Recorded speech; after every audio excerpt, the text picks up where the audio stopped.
Friends, audio book में आपका स्वागत है। इस वीडियो में हम स्पेक्ट्रम को चैप्टर वाइज रीड करेंगे। तो चलिए शुरुआत करते हैं। पहला चैप्टर स्रोत एवं उपागम। आधुनिक भारतीय इतिहास के स्रोत। इतिहास शब्द ग्रीक शब्द हिस्टोरिया से लिया गया है, जिसका अर्थ है जांच पड़ताल के माध्यम से सूचना या ज्ञान प्राप्ति या जांच, इतिहास, अभिलेख, लेख से हासिल अधिगम या जानकारी। जैसा कि हम जानते हैं कि इतिहास अतीत के मानव प्रयास एवं घटनाओं से संबद्ध होता है, जो विचारों, आस्थाओं एवं रीति रिवाजों के विकास के साथ अंतर्गुथित होता है। इतिहास में कालक्रम अतीत के क्रमानुसार घटित घटनाएं संलग्न होता है, परंतु कुछ भी बटा हुआ नहीं है। इसमें केवल परिवर्तन ही नहीं, अपितु निरंतरता भी है, क्योंकि वर्तमान और भविष्य की घटनाएं तथा विचार अतीत से प्रभावित होते हैं, फिर चाहे विचारों में समय के साथ परिवर्तन क्यों ना आ गए हो। अतीत का अध्ययन केवल तभी किया जा सकता है जब उससे संबंधित आंकड़ों, जानकारियों के कुछ स्रोत उपलब्ध हो। इतिहास के अध्ययन के लिए अभिलेख, स्थापत्य कला तथा साहित्यिक कार्य कुछ महत्वपूर्ण स्रोत हैं, जिनमें कथा साहित्यों, मौखिक कहावतों और चित्रकलाओं के अलावा संस्मरण, जीवनियाँ और यात्रा वृत्तांत शामिल हैं। 18वीं शताब्दी से 20वीं शताब्दी के भारत का अध्ययन करने के लिए ऐतिहासिक सामग्री प्रचुर मात्रा में उपलब्ध है। पुरालेखीय सामग्री। आधुनिक भारत के इतिहास के निर्माण में राजकीय अभिलेखों, विभिन्न स्तरों पर सरकारी अभिकरणों के दस्तावेजों को सर्वोच्च प्राथमिकता दिए जाने की आवश्यकता है। पुरालेखीय सामग्री ऐसे दस्तावेज हैं जिन्हें कोई संगठन, लोक प्राधिकारी, संस्था, व्यवसाय या परिवार अपने कार्यों के दौरान तैयार करता है और जिन्हें तत्पश्चातवर्ती ऐतिहासिक अनुसंधान या भविष्य के कार्यों के नियोजन के संदर्भ के लिए उनके अधिकारों एवं गतिविधियों के प्रमाण के तौर पर सुरक्षित रखा जाता है। ईस्ट इंडिया कंपनी के अभिलेखों ने 1600 से 1857 की काला अवधि के दौरान की व्यापारिक दशाओं का विस्तृत वर्णन प्रदान किया। यह सत्य है कि ब्रिटेन की वाणिज्यिक कंपनियों ने हजारों मील दूर एक बड़े क्षेत्र पर अपनी राजनीतिक सर्वोच्चता स्थापित की, जिसके लिए एक प्रकार के प्रशासन की आवश्यकता थी, जो पूरी तरह कागजों पर था। प्रत्येक नीति लिखित में होती थी और प्रत्येक व्यवसाय एवं लेन-देन, प्रेषण, परामर्श एवं कार्यवाही गुप्त पत्रों तथा अन्य पत्राचार के माध्यम से होता था, जिसके परिणाम स्वरूप ऐतिहासिक सामग्री की मात्रा में कल्पनातीत वृद्धि हुई। राजकीय अभिलेख, निदेशक मंडल और बोर्ड ऑफ कंट्रोल से संबद्ध अभिलेखों के अतिरिक्त जिले से लेकर सर्वोच्च सत्ता तक प्रशासन के सभी स्तरों को शामिल करते थे। जब ब्रिटिश महारानी क्राउन ने प्रशासन भारतीय संभाला, तो उसने भी बड़ी मात्रा में विभिन्न तरीकों के राजकीय अभिलेख सुरक्षित रखे। इन अभिलेखों का परीक्षण करके हम चरणवार प्रत्येक घटना एवं विकास को समझ सकते हैं और नीति निर्माताओं की मनोवैज्ञानिक सहित निर्णयन की प्रक्रिया का अनुगमन कर सकते हैं। इन अभिलेखों के अतिरिक्त अन्य यूरोपियन ईस्ट इंडिया कंपनियों जैसे पुर्तगाली, डच एवं फ्रांसीसी के अभिलेख भी 17वीं और 18वीं शताब्दियों के इतिहास के सृजन हेतु उपयोगी है। प्राथमिक तौर पर ये आर्थिक इतिहास की दृष्टि से महत्वपूर्ण है, लेकिन राजनीतिक व्यवस्था के बारे में भी इसमें काफी कुछ प्राप्त किया जा सकता है। व्यापक तौर पर आधुनिक काल के लिए राजकीय अभिलेखों की 4 श्रेणियां हैं। पहला, केंद्र सरकार के पुरालेख। दूसरा, राज्य सरकार के पुरालेख। तीसरा, मध्यवर्ती एवं अधीनस्थ प्राधिकरणों के अभिलेख और चौथा, न्यायिक अभिलेख।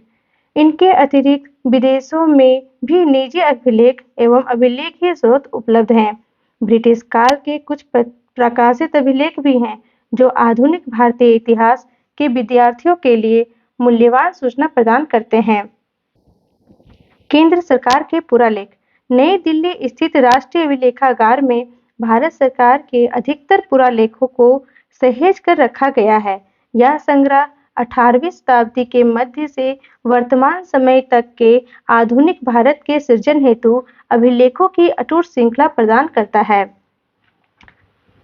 लोक विभाग के अभिलेख 1773 के रेगुलेटिंग एक्ट के संवैधानिक परिवर्तनों, केंद्रीकृत राज्य व्यवस्था के उदय और कंपनी की प्रशासनिक व्यवस्था के विकास के अध्ययन हेतु विस्तृत स्रोत सामग्री प्रदान करते हैं।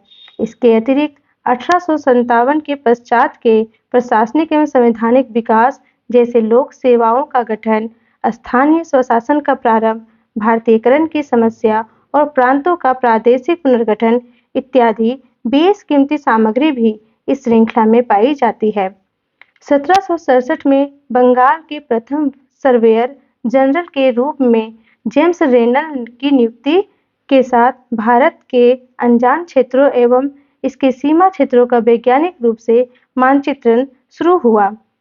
भारतीय सर्वेक्षण के अभिलेखों एवं सर्वेक्षण के जर्नल्स एवं वृत्तांतों ने न केवल भौगोलिक अध्ययन के लिए अपितु समकालीन सामाजिक आर्थिक दशाओं और अन्य महत्वपूर्ण ऐतिहासिक तथ्यों के अध्ययन के लिए भी मूल्यवान सूचना प्रदान की है।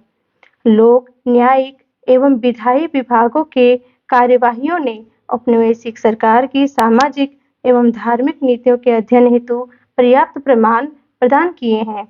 रिफॉर्म कार्यालय के अभिलेख भारत में 1920 से 1937 के दौरान हुए संवैधानिक विकास के विश्लेषणात्मक अध्ययन के लिए बेहद उपयोगी हैं। राज्य सरकारों के पुरालेख। राज्य अभिलेखागारों के अभिलेख में पहला भूतपूर्व ब्रिटिश भारतीय प्रांतों, दूसरा भूतपूर्व रियासतों जिन्हें 1947 के पश्चात भारतीय संघ में शामिल कर लिया गया, और तीसरा ब्रिटिश शासन के अतिरिक्त विदेशी प्रशासन से संबद्ध स्रोत सामग्री मिलती है। इसके अतिरिक्त उन भारतीय शक्तियों के अभिलेख जिन्हें ब्रिटिश शक्ति ने हथिया लिया और उनके क्षेत्र को ब्रिटिश क्षेत्र में मिला लिया, भी आधुनिक भारतीय इतिहास के लिए महत्वपूर्ण स्रोत सामग्री हैं।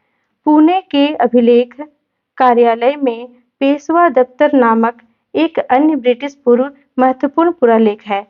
यह पेशवा के पतन के एक शताब्दी पूर्व के मराठा इतिहास के अध्ययन का एकमात्र बेशकीमती स्रोत है। राजस्थान के जयपुर, बीकानेर, जोधपुर, उदयपुर इत्यादि रियासतों के इतिहास का अध्ययन करने के लिए वर्तमान में बीकानेर स्थित राजस्थान राज्य अभिलेखागार में महत्वपूर्ण पुरालेख मौजूद हैं। इस प्रकार जम्मू स्थित राज्य के पुरालेखों में 1846 से जम्मू कश्मीर के डोगरा शासन के इतिहास के अध्ययन हेतु दुर्लभ संग्रह है। मध्य प्रदेश के ग्वालियर, इंदौर, भोपाल एवं रीवा, केरल में त्रावणकोर एवं कोचीन, कर्नाटक में मैसूर और महाराष्ट्र में कोल्हापुर रियासतों से संबंधित सभी महत्वपूर्ण पुरालेख संबद्ध राज्यों में हैं। 3 प्रेसिडेंसीज के पुरालेख। फोर्ट विलियम, बंगाल प्रेसिडेंसी के प्रारंभिक अभिलेख 1756 की कलकत्ता के लूटपाट में नष्ट हो गए, लेकिन अंग्रेजों की प्लासी के विजय के बाद बंगाल प्रेसिडेंसी के पुरालेख न्यूनाधिक रूप से संपूर्ण श्रृंखला में सुरक्षित रहे, जो अंशतः भारतीय राष्ट्रीय संग्रहालय और अंशतः पश्चिम बंगाल के राज्य अभिलेखागार में उपलब्ध हैं। मद्रास प्रेसिडेंसी के अभिलेख 1670 में से इसके इतिहास का वर्णन करते हैं, जिसके गवर्नर और सेंट जॉर्ज की परिषद के अभिलेख भी शामिल हैं। इन अभिलेखों में अन्य भारतीय शक्तियों के साथ आंग्ल फ्रांसीसी संघर्ष तथा अंग्रेजों के मतभेद सहित दक्कन और दक्षिण भारत में ईस्ट इंडिया कंपनी के विस्तार एवं उत्थान की पर्याप्त जानकारी मौजूद है। बॉम्बे प्रेसिडेंसी के पुरालेख, जो मुंबई स्थित महाराष्ट्र सचिवालय अभिलेख कार्यालय में रखे हैं, पश्चिमी भारत, महाराष्ट्र, गुजरात, सिंध और भूतपूर्व बॉम्बे प्रेसिडेंसी के कन्नड़ भाषी जिलों, जिन्हें 1956 में मैसूर में शामिल किया गया, के इतिहास के अध्ययन में अत्यधिक उपयोगी हैं। अन्य यूरोपीय शक्तियों के पुरालेख।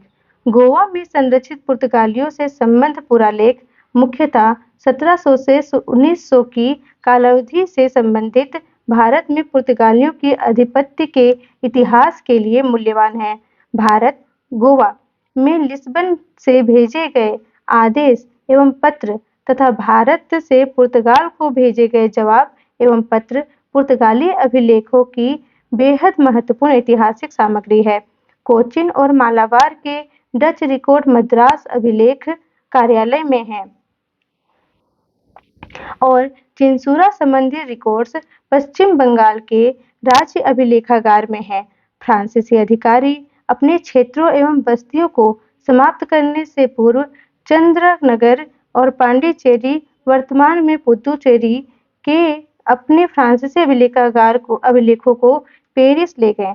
जब डेनमार्क के व्यापारी ने तेंकोबार, वर्तमान के थरंगंबादी तथा सेरामपुर को 1845 में ईस्ट इंडिया कंपनी को बेच दिया, तब डेन्स के अधिकार क्षेत्र में आने वाले पुरालेखों को कोपेनहेगन स्थानांतरित कर दिया गया।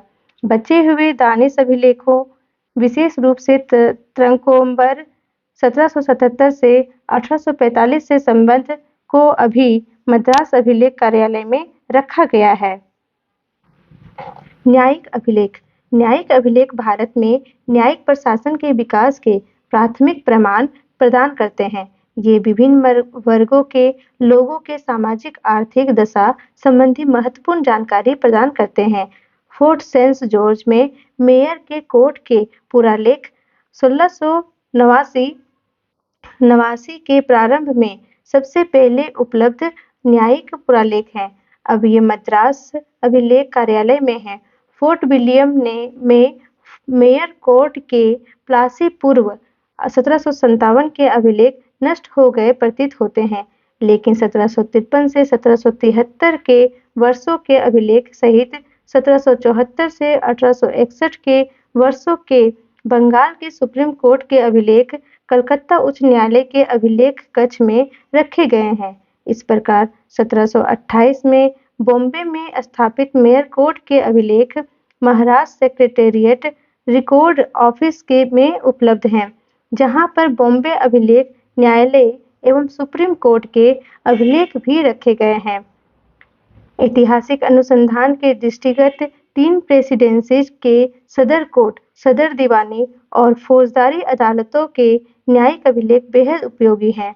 इनसे संबंधित अभिलेखों को कलकत्ता, मद्रास एवं बॉम्बे उच्च न्यायालयों में सुरक्षित रखा गया है। प्रकाशित अभिलेख। प्रकाशित अभिलेखीय सामग्री आधुनिक भारत के इतिहास के सृजन हेतु बेहद महत्वपूर्ण सूचना स्रोत हैं। संसदीय पत्र अत्यधिक महत्वपूर्ण पुरालेखीय प्रकाशन होते हैं, जिनमें क्राउन के अधीन ईस्ट इंडिया कंपनी और भारत सरकार के अभिलेखों के विपुल उद्धरण शामिल हैं। इसमें 1801 से 1907 के बीच जारी संसदीय पत्रों की सूची भी शामिल है। राष्ट्रीय अभिलेखागार और विभिन्न राज्य अभिलेखागार द्वारा प्रकाशित अभिलेख आधुनिक भारतीय इतिहास में के शोधार्थियों के लिए अत्यधिक उपयोगी है। भारतीय एवं प्रांतीय विधानमंडलों की कार्यवाहियां, केंद्र एवं प्रांतीय सरकारों द्वारा प्रकाशित गजट और समय-समय पर जारी विधियों एवं विनियमों के संग्रह भी ऐतिहासिक शोध हेतु उपयोगी सामग्री है। निजी पुरालेख। निजी अभिलेखों में उन व्यक्तियों और परिवारों से संबद्ध पत्र एवं दस्तावेज होते हैं, जिन्होंने आधुनिक भारत व्यवसाय एवं औद्योगिक निगमों तथा राजनीतिक, सामाजिक, धार्मिक, शैक्षिक एवं सांस्कृतिक गतिविधियों को समर्पित संस्थाओं, समाजों और संगठनों के विकास में महत्वपूर्ण भूमिका निभाई है। देश के शैक्षिक एवं सांस्कृतिक उन्नयन से संबंधित समृद्ध सामग्री विश्वविद्यालयों एवं शैक्षिक संस्थानों के पुरालेखों में उपलब्ध हैं। बैंकों, व्यापार घरानों और चैम्बर ऑफ कॉमर्स के अभिलेख आर्थिक परिवर्तनों के अध्ययन हेतु अत्यंत उपयोगी हैं। राष्ट्रवादी आंदोलन के प्रसिद्ध और प्रमुख नेताओं के पत्र तथा नई दिल्ली स्थित Nehru memorial museum and library में भारतीय राष्ट्रीय कांग्रेस जैसे संगठनों के अभिलेख भारतीय स्वतंत्रता संघर्ष के इतिहास के संवर्धन में अत्यधिक उपयोगी है। विदेशी संग्रहालयों के पुरालेख सामग्री। विदेशी संग्रहालयों में आधुनिक भारतीय इतिहास से संबंधित ऐतिहासिक सामग्री बड़ी मात्रा में उपलब्ध है। उदाहरणार्थ, यूरोपियन संग्रहालय में संग्रहित भारतीय महत्व की पुरालेखीय एवं पांडुलिपि सामग्री व्यापक एवं विविध है। India office records, foreign Commonwealth and development office (FCOD) London में कई महत्वपूर्ण पुरालेख या अभिलेख हैं जो हमारे देश में उपलब्ध नहीं हैं। इंग्लैंड में इंडिया ऑफिस रिकॉर्ड्स, लंदन, मौजूदा समय में ब्रिटिश लाइब्रेरी में संग्रहित और ब्रिटिश संग्रहालय में रखे अभिलेख अमूल्य हैं। इंडिया ऑफिस रिकॉर्ड्स में कई महत्वपूर्ण दस्तावेज रखे हुए हैं। Court of directors, east India company का जनरल कोर्ट तथा समय-समय पर गठित विभिन्न समितियों का कार्यवृत्ति, भारत संबंधी मामलों हेतु बोर्ड ऑफ कंट्रोल या बोर्ड ऑफ कमिश्नर्स के कार्य विवरण तथा पत्राचार, राज्य सचिव तथा भारत परिषद के अभिलेख। भारतीय संग्रहालय में ब्रिटिश वायसरायस, राज्य सचिवों तथा अन्य उच्च स्तरीय सिविल एवं सैन्य अधिकारियों के पत्रों का संग्रह है, जिन्होंने भारत में कार्य किया और जिनकी उपयोगिता को बमुश्किल ही आकलित किया गया।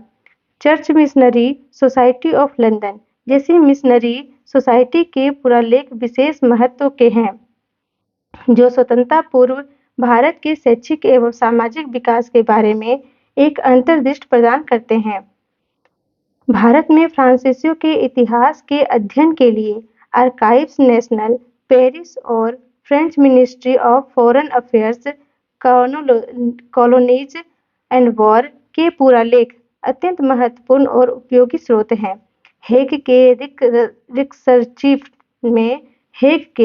रिक्सर्चीफ में उपलब्ध डच ईस्ट इंडिया कंपनी के अभिलेख भारत में डचों के बृहद इतिहास को लिखने के लिए पर्याप्त है। इन अभिलेखों का प्रयोग 17वीं एवं 18वीं शताब्दियों के भारत के आर्थिक इतिहास के प्राथमिक स्रोत के तौर पर किया जा सकता है। भारत में 1777 के पश्चात डच उपनिवेश से संबंधित डेनिश क्राउन तथा डच ईस्ट इंडिया कंपनी के रिक्सरकेविट कोपेनहेगन में उपलब्ध अभिलेख त्रेंकोबार एवं श्रीरामपुर के बंदोबस्त के बारे में जानकारी प्रदान करने वाले प्राथमिक स्रोत हैं। इस प्रकार national archives of Portugal, Lisbon में भारत में पुर्तगालियों से संबंधित मौलिक पत्रों का संग्रह है। भारतीयों द्वारा विदेशों में चलाई गई राष्ट्रवादी गतिविधियों के इतिहास के सृजन के लिए विभिन्न देशों के विदेशी मामलों संबंधी कार्यालयों के पुरालेख बेशकीमती हैं। उदाहरणार्थ, यूरोप में भारतीय क्रांतिकारियों के बारे में उपयोगी सूचना या जानकारी जर्मन फॉरेन ऑफिस के अभिलेखों में है और संयुक्त राज्य अमेरिका में भारतीय क्रांतिकारी से संबंधित जानकारी अमेरिका के स्टेट डिपार्टमेंट और जस्टिस डिपार्टमेंट के पुरालेखों में उपलब्ध हैं।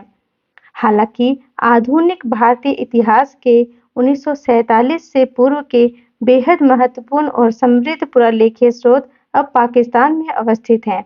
इन अभिलेखों में सबसे अधिक महत्वपूर्ण संग्रह लाहौर के वेस्ट पाकिस्तान रिकॉर्ड ऑफिस में है, जिनमें 1894 के पंजाब सरकार के अभिलेखों के अतिरिक्त 1804 से 1857 के दिल्ली रेजिडेंसी और विभिन्न राजनीतिक अभिकरणों के अभिलेख शामिल हैं, जिन्होंने समामेलन पूर्व पंजाब के कार्य किया था।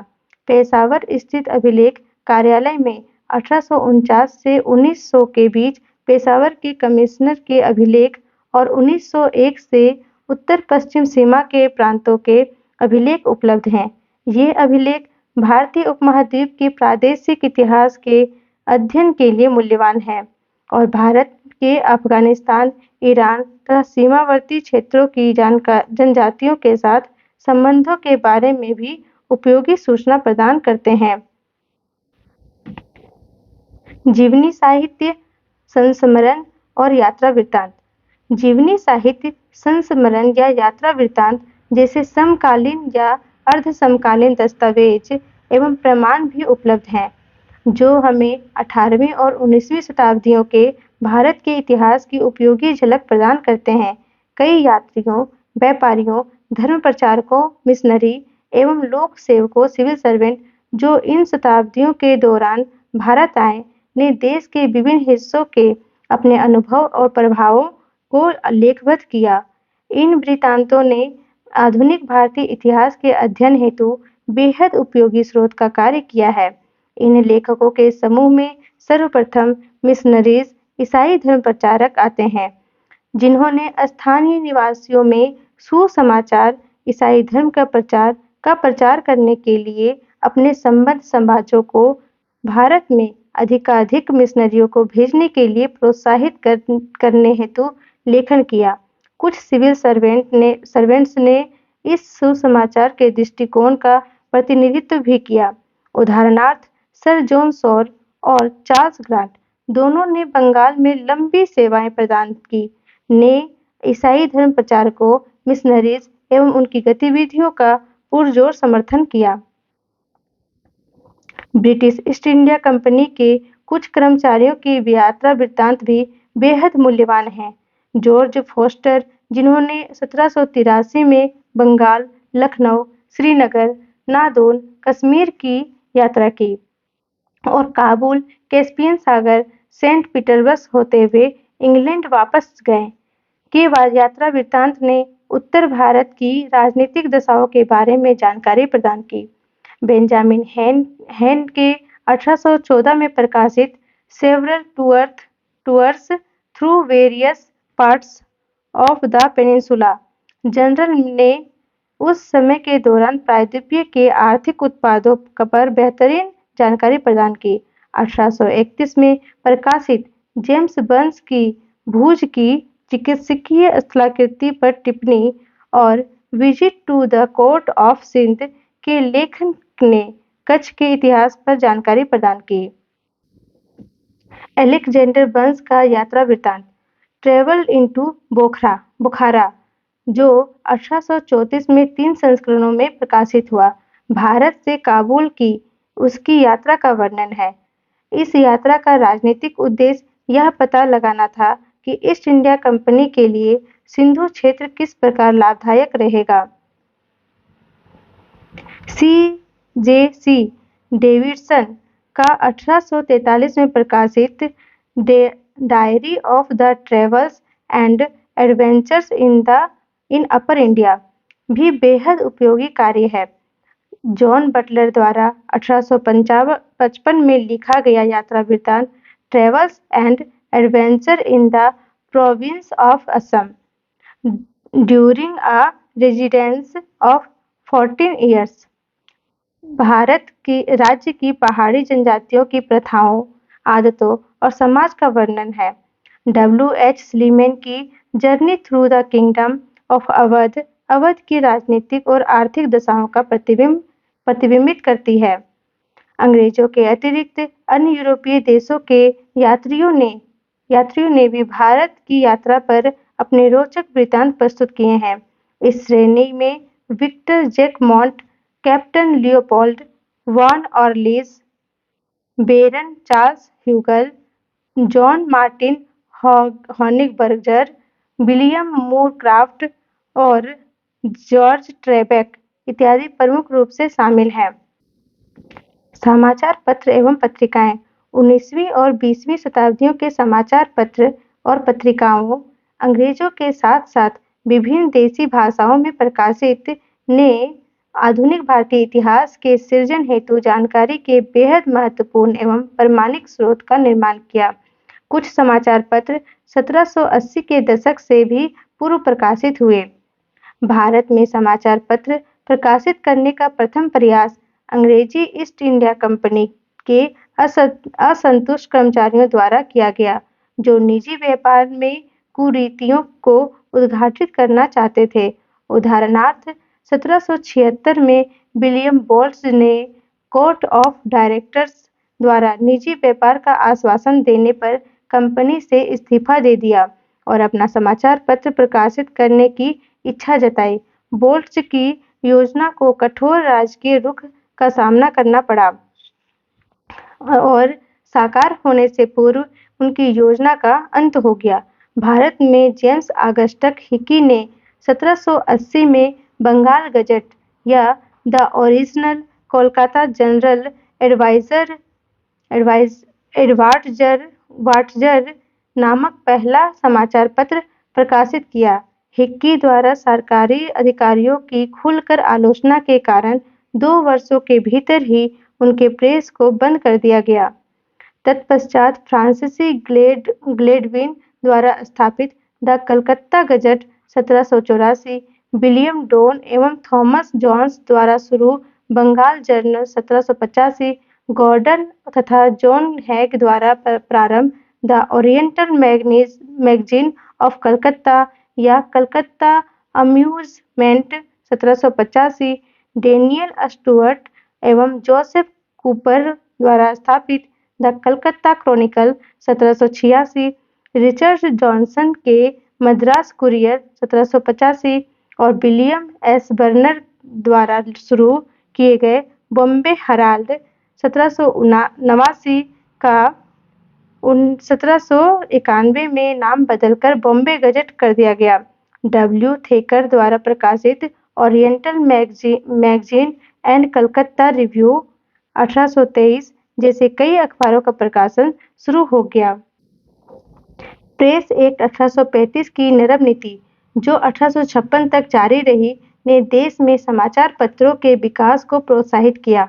19वीं शताब्दी के उत्तरार्ध से कई प्रभावशाली समाचार पत्र प्रसिद्ध एवं निडर पत्रकारों के नेतृत्व में सामने आए। कुछ महत्वपूर्ण समाचार पत्र थे। जी सुब्रमण्यम अय्यर के संपादकत्व में द हिंदू और स्वदेश मित्र, बाल गंगाधर तिलक के नेतृत्व में केसरी और महारट्टा सुरेंद्रनाथ बनर्जी के नेतृत्व में बंगाली, शिशिर कुमार घोष और मोतीलाल घोष के नेतृत्व में अमृत बाजार पत्रिका, गोपाल गणेश आगरकर के नेतृत्व में सुधाकर, एन सेन को इंडियन मिरर, दादा भाई नौरोजी का voice of India, JP Verma का एडवोकेट, पंजाब में ट्रिब्यून तथा अखबार ए आम, बॉम्बे में इंदु प्रकाश, ध्यान प्रकाश, कल एवं गुजराती, बंगाल में सोम प्रकाश, बंग निवासी एवं साधारणी। यह रोचक तथ्य है कि 1885 में गठित भारतीय राष्ट्रीय कांग्रेस के लगभग 1/3 संस्थापक पत्रकार थे। कुछ समाचार पत्र एवं पत्रिकाओं का प्रकाशन विदेशों में भी हुआ। उदाहरणार्थ श्याम जी कृष्ण वर्मा ने लंदन में इंडियन सोशियोलॉजिस्ट का प्रकाशन किया। इसी प्रकार मैडम भिक्खाजी कामा ने पेरिस में वंदे मातरम और वीरेंद्रनाथ चट्टोपाध्याय ने बर्लिन में तलवार प्रकाशित किया। इस संदर्भ में 20वीं शताब्दी के दूसरे दशक के दौरान सैन फ्रांसिस्को से गदर पार्टी के मुखपत्र के तौर पर गदर पत्र प्रकाशित किया गया तथा वैंकूवर में के तारक नाथ दास का हिंदुस्तान प्रकाशित हुआ। इन सभी ने विदेशों में क्रांतिकारी एवं राष्ट्रवादी गतिविधियों पर पर्याप्त प्रमाण एवं जानकारियां प्रदान की। समाचार पत्र जनपद का निर्माण करते हैं और उनमें प्रकाशित रिपोर्टों का लोगों पर अत्यधिक प्रभाव पड़ता है। समाचार पत्र विभिन्न घटनाओं पर लोगों की भावनाओं एवं दृष्टिकोण को आकार प्रदान करते हैं। समाचार पत्र आधुनिक भारतीय इतिहास के महत्वपूर्ण स्रोत रहे हैं। इसे इस तथ्य से समझा जा सकता है कि 1870 के दशक से इन अखबारों, अंग्रेजी और देसी भाषाओं दोनों, ने भारतीय औपनिवेशिक काल से वर्तमान समय तक जीवन के लगभग सभी पहलुओं को चित्रित किया। 1920 के दशक से अखबार में गांधी जी के नेतृत्व में स्वतंत्रता हेतु राष्ट्रवादी संघर्ष के दौरान प्रमुख घटनाओं को सूक्ष्म तरीके से विश्लेषित एवं शामिल किया गया। हालांकि समाचार पत्रों को निष्पक्ष रूप से नहीं देखा गया। इन्हें ऐसे लोगों द्वारा प्रकाशित किया गया जिनके अपने राजनीतिक विचार और वैश्विक मत थे। आज का वीडियो यहीं रखते हैं। आगे जो पढ़ना है वो हम नेक्स्ट वीडियो में डालेंगे। Thank you.